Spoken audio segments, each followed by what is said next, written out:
Thanks, Ken, and I do appreciate being here and getting a chance to share some of my thoughts with you and some of the research that we've recently done, which may stimulate some of your thinking around the future of innovation and how it may affect health systems management across the country and across the globe. So I'm going to try to use this clicker in hopes that I agree with the lunchtime speaker. It's difficult to see over there in terms of what slides are up and where we're at. So I wanted to frame today's discussion in the context of the multiple sectors we work in. And often in healthcare we talk about sectors between acute and complex continuing care and primary care. But when we step back from the provider side of the system, really the multiple sectors we're looking at are around the different players that influence health systems management and the system in which we work. And so in this graphic here, we see a few different layers. When we consider these layers, we consider the role that each of these play in terms of driving innovation in the health system. And at the top there, in terms of administrators or what is often referred to as watchdogs, the different players who provide that oversight and system direction either through policy, legislation, or other means. And while that group has the potential to stimulate innovation, it's rare that that group in and of itself is a source of innovation. And so we need to rightly understand their individual motivations and sort of models of behavior in the context of what may in fact drive innovation in a more systemic way. The next layer down there is often what has been historically referred to as the innovator group. And so you see in that group a collection of organizations and mandates around healthcare information and technology, and so the entire spectrum of our broader sector that plays a role in that, in pharmacy, in biotech, and device organization, and at the center of that are academic centers. And it's not to say that they're the only ones that are driving innovation in the system, but it is in fact their mandate. Their mandate to have an exploratory discovery nature to the very essence of their organization. And so in their business model, they are rewarded for innovation. It's not a nice to have, it's a must have as a corporate component of their ongoing mandate. And so it is in fact what they do to ensure that there is the idea generation, the formulation of those ideas into practical solutions, the translation of that into use, and the conversion of that use into value. The true sort of end-to-end essence of innovation, not simply stopping at the good ideas. And so that group has historically been the innovator group in our health system, and understanding their business model and what it is in fact their mandate as an ongoing organization is an important element of thinking about how do we stimulate innovation further in the health system. The next group there is the service providers. It's important to recognize that innovators are only successful if the value is realized, in fact, in the delivery. And that's the group that has to realize the value of innovation. And historically, we have not had a strong degree of convergence between the innovators and the service providers. And that's a fundamental dynamic that needs to change. We have pockets of it, and we have long inventories of areas where in fact we have seen innovations come together between that innovator group and the service provider group, and we see great benefit. But it's not a systemic approach. It's more an ad hoc entrepreneurial approach where we see the two coming together. And then finally in those diagrams, the consumer. And I'm going to spend a little bit more time on that later in my dialogue around the role of consumer. We often talk about a consumer or a patient-centered model of a health system. But when we think about their role in terms of not only driving innovation, but realizing the value of innovation in terms of fundamentally changing the cost curve that Ken referred to in his opening remarks. They need to be a part of that in terms of influencing their behaviors and motivations in order to fundamentally make innovations, complete the circle of innovation by deriving that value. And that's where I'd like to spend a little bit more time in a few minutes. When we think about the different business models that are out there, that's important to realize, because all too often in the health system that we have, we don't recognize the fundamental difference in business drivers and therefore the challenges that people have in terms of coming together and finding a common goal. But as they do that, the overarching sort of megatrends in the industry can't be sort of ignored, because those megatrends affect you regardless of which type of organization you are, whether you're administrator and oversight of the system, whether you are in fact part of that innovator set from an academic medicine perspective, a pharma, a medical device, etc. a service provider or in fact a consumer. You look across the megatrends that are occurring, and they are systemic trends that affect different players in different ways. And so you see there in terms of convergence of relationships, as in fact some of the barriers are broken down using technology, the demanding demographics, whether it's from an actual service provision or the nature of the demands being provided, the broadening of the definitions of health. So we have a definition of health here in Canada. We certainly heard from our lunchtime speaker about when you're really practically trying to improve outcomes, the fundamental differences in terms of health definition that need to come into play. Or increasing transparency is certainly a significant element that has been pushed forward in the health system in the last 2 years. That threads through whether you're at the policy level and what that means in terms of what you're driving for, what it means in terms of academics, in terms of the nature of the research platforms, the roles that they play in terms of development of evidence-based guidelines and sharing those out and sharing out of the outcomes and the transparency that's inherent in there. When you're looking at the service provider relationship, understanding truly what it means to be transparent and to act on that transparency, and then the demands from the consumer in that. So all of these megatrends exist, and the extent to which innovative organizations look for the open space that they create as opposed to the barriers that they create. And that truly is the challenge in terms of leadership today. When we look at the different trends that occur and we think about the next 2 to 3 years in healthcare, from a pure health systems management perspective, there's really 4 elements that we see are core to the transformation of the health system, whether it's here in Canada or in the US, which of course we're hearing more and more about through their stimulus spending and their reform bills. But the 4 layers really where we see the strongest drivers of forces of trends are really depicted in this diagram, and the notion of the triangle really reflects both the amount of investment required and the potential return at the different levels, because they are fundamentally different. So healthcare information technology, obviously a significant component, and needing to be thought about in its broadest perspective. In terms of care coordination and fundamentally changing the clinical models of care that are provided and the role of different professionals in providing that care and the fundamental changes there. The cost and service efficiency which has to come with it.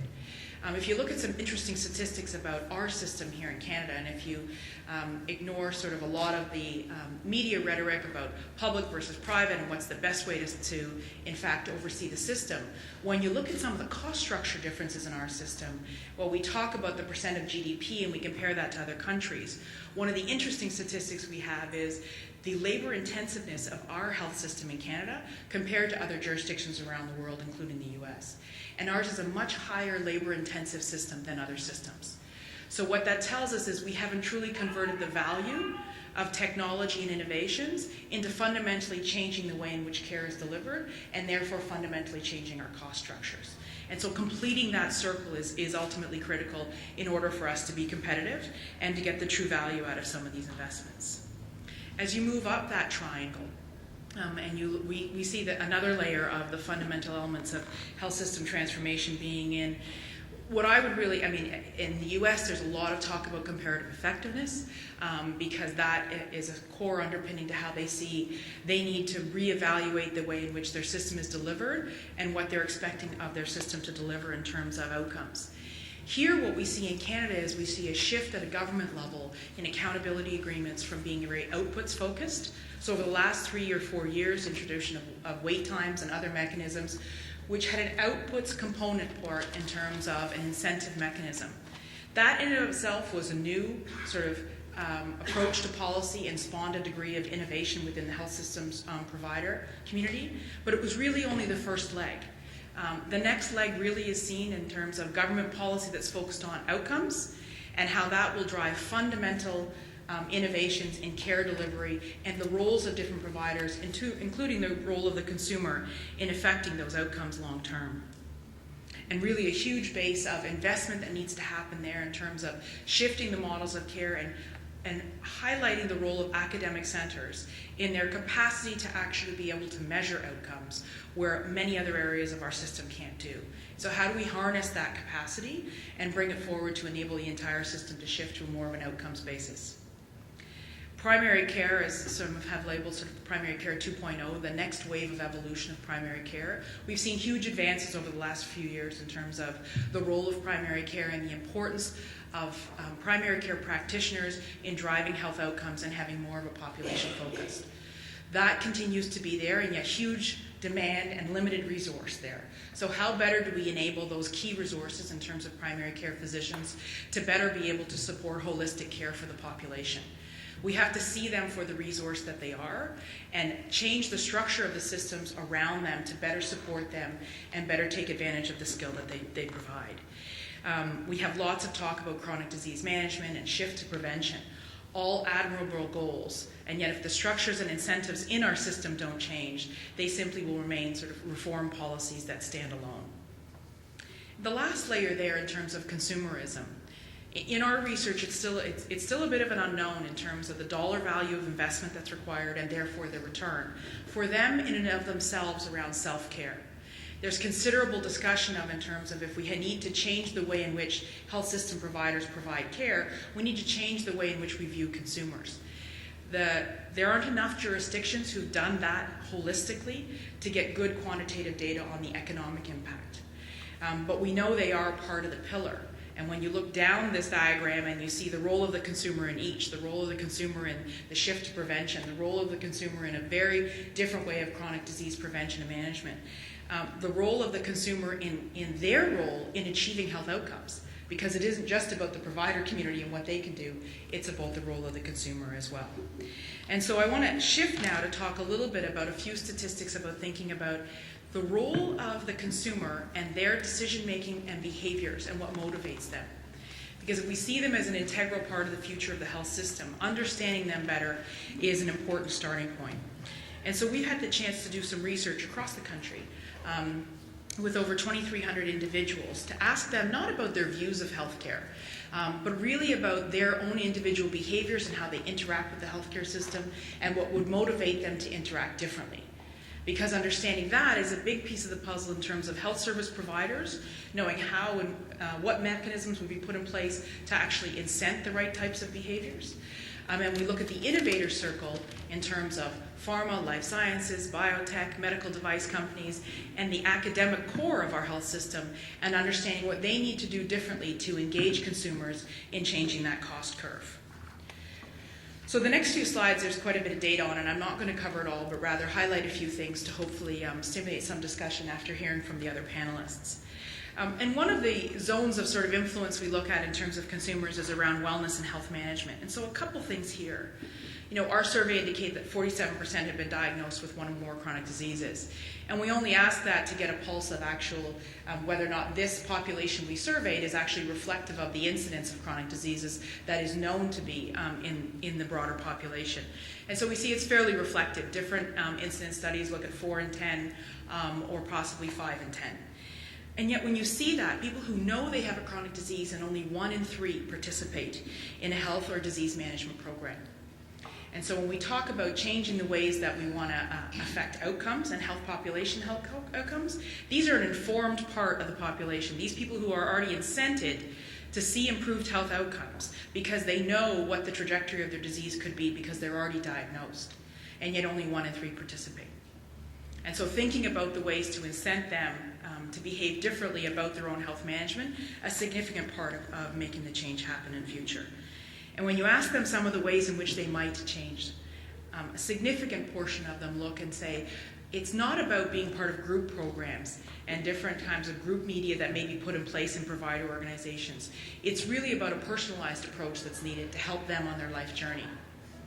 So you can understand that as an individual, and then you look back as a health system provider and think, how can we possibly afford it? Right now we have one-to-one interactions with people around their needs of care, and we're only really treating at the intervention level. If we thought about supporting them on a one-to-one basis across their life journey, however could that be supportable? Another indication of the demand for innovation to change the way in which we interact with these individuals and to change the expectations of them in terms of their interaction. Luckily, technology plays a big role for them. 2 and 3 indicate that the different roles in terms of personal health records, home monitoring devices, different ways in which they can interact with their own health management would be seen as a means, as a substitute for that concept of a personal coach. Other data that we looked at in terms of people's individual perceptions of their own self-health. And so we looked at the overall population, but one population I wanted to point out to this group is the ways in which the group, that 18 to 24-year-olds, view their own. So 73% of those people indicated that they felt their own health was either excellent or very good. And yet when we asked them about their emotional well-being, that number drops dramatically to only 58% thought excellent or very good. And health providers know the strong linkage between your own emotional and mental health well-being to your overall health status. And so that's a concern amongst that group who is 18 to 24, who, for those of us who've passed that group, know that that's the time to be happy in life, because life is good when you're 18 to 24 and the entire world is in front of you. And yet when you see the emotional well-being drop amongst those people, that's a concern. To overwrite that, there are some innovations. There's some innovative new work being done. The extent to which the amount of time and the participation in social media, like Twittering, in fact reflects an improvement in mental health status. So it's still early research, but when you start to correlate some of the different ways in which you could tap in to people's internal motivations and connections with their own health, certainly starts to think about ways in which we need to change our provider environment.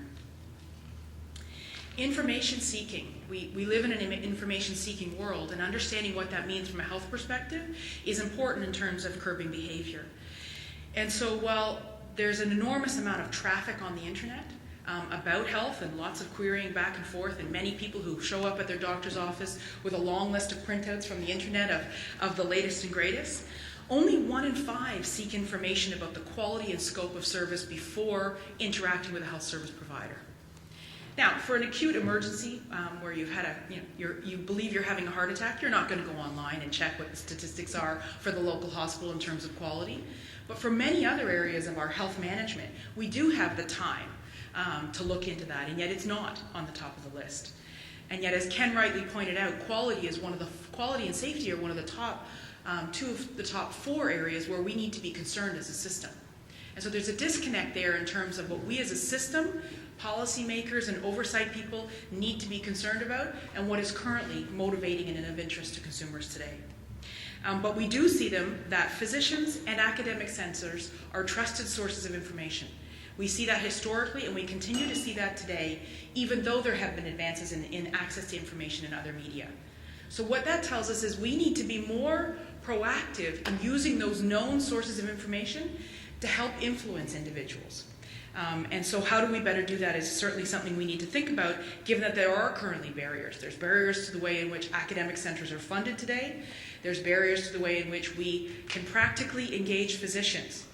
Physicians are a known, strong voice of the individual, of the consumer, of the patient who they deal with on an ongoing basis. They are our strongest advocate for that voice.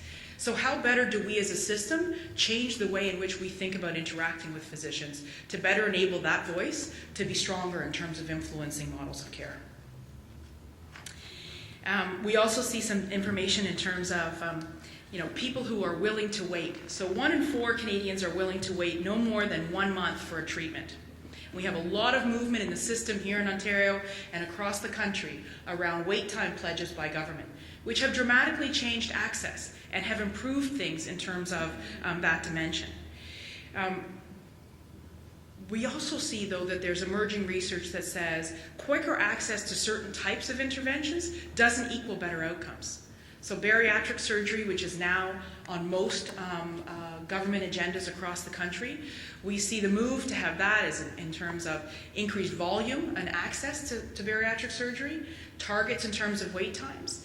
And yet there's some indication that's saying having bariatric surgery procedure done within 6 weeks or less, which might sound great from a consumer's perspective, does not actually have the same kind of outcomes of programs where you're required to wait 2 years. And during that 2 years, the individual who's going to receive the surgery is required to participate in a holistic program around emotional, mental health, physical health, and an understanding of them and their situation and what they need to be in terms of part of their improved outcome. So what is the right driver? Is the right driver simply increasing expectations for people to have shorter and shorter wait times to what they believe are desired services? Or in fact, an embracement of them in terms of they need to be part of improved health outcomes and a different program and a different model of care? Another element is in terms of alternative health. So there's a lot of talk in the industry around what services should or should not be privatized, and every time you use the word private, it sets off sort of a media storm. And yet we do see that 1 in 4 consumers today, on their own choice, are engaging in alternative practices. That means they're paying for them. So it's not only that they're different from what is being offered by the public system, they're choosing to pay. And we see individual consumer choice throughout the survey and what choice means for them.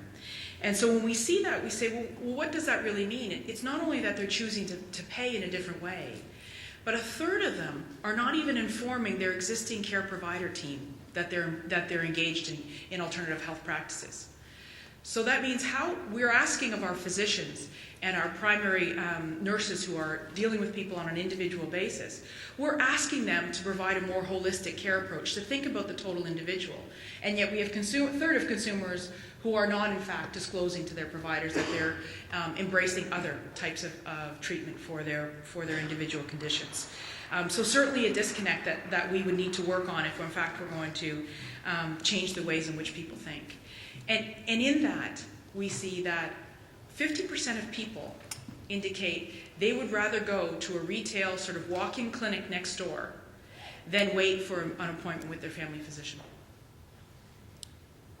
That's an enormous impact on everything we're trying to do in terms of looking at an individual holistically, trying to understand their broader health condition, trying to influence public policy with more money focused on screening and prevention, and yet 50% of people would rather go to a walk-in clinic if it was faster access.